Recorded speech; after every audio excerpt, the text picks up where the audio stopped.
Jodie here from Sami Tipi. Today, I wanted to hop on live and chat with you a little bit more about the wedding that we shared with you of Becky and James, which actually has now also been featured on Rock My Wedding. Absolutely stunning wedding, and I just wanted to introduce you to some of the suppliers that help create that wedding event. And one of Becky's top tips was about surrounding yourself with the right team, and I think they definitely did that. So I'm going to today introduce you, and Becky's with us live. So hi, Becky. So what I want to do is introduce you to Jo. Jo is the founder of My Perfect Ceremony, and she helps couples have the outdoor ceremony that they want. So let's see if we can get Jo on. Hello, Jo. Hello. How are you? Yes, I'm really good, thank you. Really good. Thanks so much for inviting me. Oh, it's good to have you on. So I was just about to do a big intro. So Jo is multi-award winning wedding celebrant and 2020 East Midlands Best Wedding Celebrant in the Wedding Industry Awards, so which is a massive accolade. Yay! Well done. Oh, So I wanted to get you on live today to talk through Becky and James's wedding, but also how you help support couples in having their outdoor wedding ceremony. So Jo, over to you. Tell us a little bit about yourself and what it is you do. okay. So, what it is that we do. So we do write and conduct wedding ceremonies, and we specialise in outdoor ceremonies. I think this has been predominantly through my love of the outdoors. And so we work with couples to create a ceremony that reflects their personality and style. It can take place absolutely anywhere. So that's what I love about it. It's just, like-minded couples that want to have their wedding ceremony outdoors, somewhere beautiful. And why shouldn't they have exactly what they want? So we make that happen for them. Oh, bro. And how do you make it happen? When you've got a couple and they come and sit with you, how do you kind of then get out of them what it is that they want from their ceremony? What's that process? How does that journey look, Jo? So I'm a natural chatterbox, as I think really, everyone. Jo? I just. But it's a good thing. It's a good thing because it does mean. I agree. It's a good thing. I like to get to know the couple, and I want to find out. Everybody is different, and it's really important that the ceremony reflects the couple's personality and style. It should be about what they want, not a generic script or not a generic process even, just because everyone is so different. So to get information out of people, it just depends on the couple. Some people are really shy, others are just, it was quite funny looking back at Becky and James's wedding, because to start with, Becky's really shy, but literally within minutes of talking to her, they're so warm and friendly. It's so easy to be with, like great company. And so it was an easy one in that way of getting, because it was just like sitting and chatting with friends. I was just finding out all their story, what was important to them. So, and I think that's when you get that with people and enabling them to feel comfortable with you, so that it's personal information that people are telling you. And they need to be able to know what you're doing and that and trust that information. So it's I'm saying, yes, I'm a chatterbox. It's also a real privilege for somebody to be able to trust you with their story. And when you've got all that information, like so much information, how do you then sort of drill that down to what's going to be part of the ceremony? Is that your interpretation of it? How does that work? So it's a combination of things that I do. So I'm writing lots and my, you know, that I work, I'm all I write pages and pages of information. Um, Sometimes things that it's that aren't going to go in the ceremony. It's important for me to know about the dynamic and about, you know, the guests that are going to be there. So there's an awful lot of information that I know that probably guests don't know how much I know. Right. Okay. That's nice, just so that everybody feels comfortable. Yeah. I would go on sandwich as well. It's just spending the time with the couple to see how they are, and what's important. And then from that, I go away.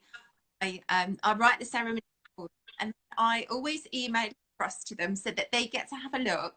And I always say, you know, nothing is cast in stone at all. So there might be from, you know, after our meeting, they might think, oh, do you know, actually, we forgot to mention, so they can add, might be other Yeah. bits if they don't feel comfortable with anything that's in the ceremony, or they want to talk, they've got full control of the content there.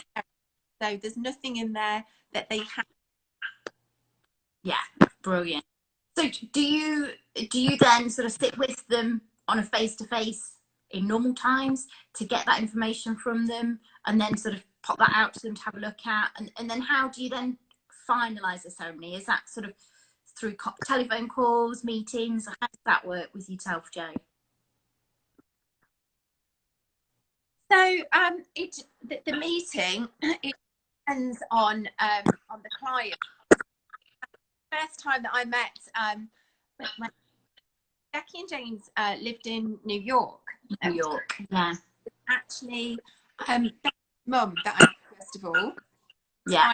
Becky our FaceTime meeting. So you know, we're all getting used to technology a lot more now. Absolutely, including Instagram lives. Yeah, and actually it's a really good thing. It shows that there is still a way to connect to people. Just, you know, if somebody's not excuse me, in the same city or the same country as you, there's still ways around it. So it really on the couple. Like, it might be even if somebody is, you know, down the road from me, job which, you know, their hours, there might be on shift, them to maybe have some time off. We can either do things at the weekend, on an evening, that can do like we're doing Instagram live. We would do WhatsApp video, Zoom now. So yeah, there's lots. It's just really down to the couple what they're. Yeah, absolutely. And talking about the couple being comfortable, you were conducted my best friend's wedding, and so I saw it from the other side of things as well, which was a beautiful service. And so, but one thing that I got back from that was my friends that were part of that were doing readings. They said how you made them feel comfortable and kind of just calmed them down, because they were naturally feeling a little bit anxious about having to do a reading in front of 70 people that they knew half and didn't know the other half.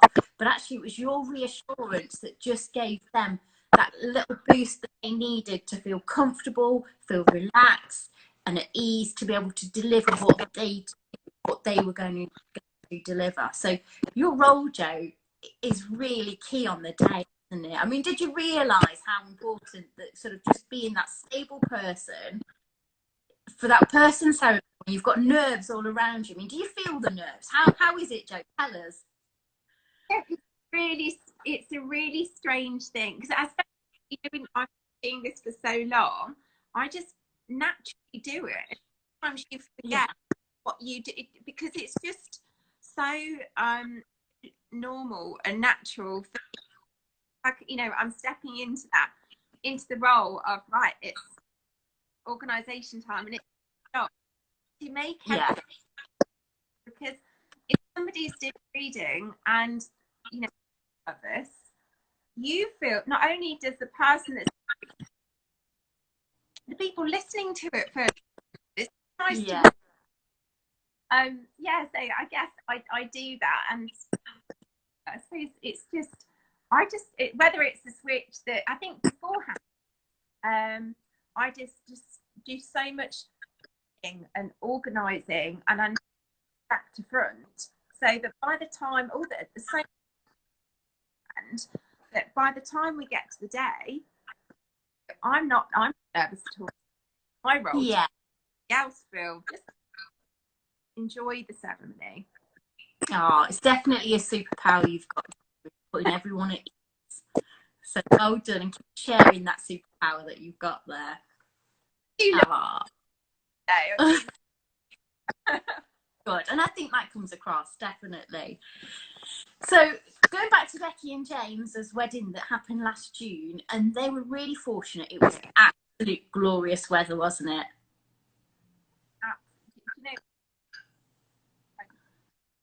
Yeah, and I think one question that I know we get asked a lot here at Sami TP, and I'm sure you get asked a lot, Jo, is, but what if it rains? And actually, a question that did get popped over when we asked for questions, I think it was from Jinxie24, asked, you know, what if it rains? What's the plan Bs? And at what point, there's a couple of questions within that, Jo, do you make that call on that plan B? And what is plan B? yeah, so I would say it really depends on the couple and what they want. So the weather. So I guess I would say the week of the wedding, think about, you can get a rough guide, you know, pretty one at least leading up to it. So if it does look like raining, Yeah. have a look. Do you like rain? Is it to change the time slightly? So get there on the day, and there's a, you know, it looks like it's an hour, but it's going to pass in about 20 minutes time, and the couple really wants to have the really relax. So that's fine. Just, you know, go inside the teepee, have a drink. You know, your guests are inside there, and we'll play slightly if that's what the couple wants. It could be that we've got umbrellas. So if they, it's because some couples really, really want to have the ceremony out. Yeah. But I'm not saying torrential rain. I'm saying, Yeah. you know, we've got umbrellas. The ceremony, we'll do everything for the ceremony to take place if that's what the couple want. Yeah. And they sort of can think, do you know what? It looks like it's going to be raining all day. We're going to plan B. The plan B, they have the ceremony with the teepee on the dance floor. Yeah. Recommendation.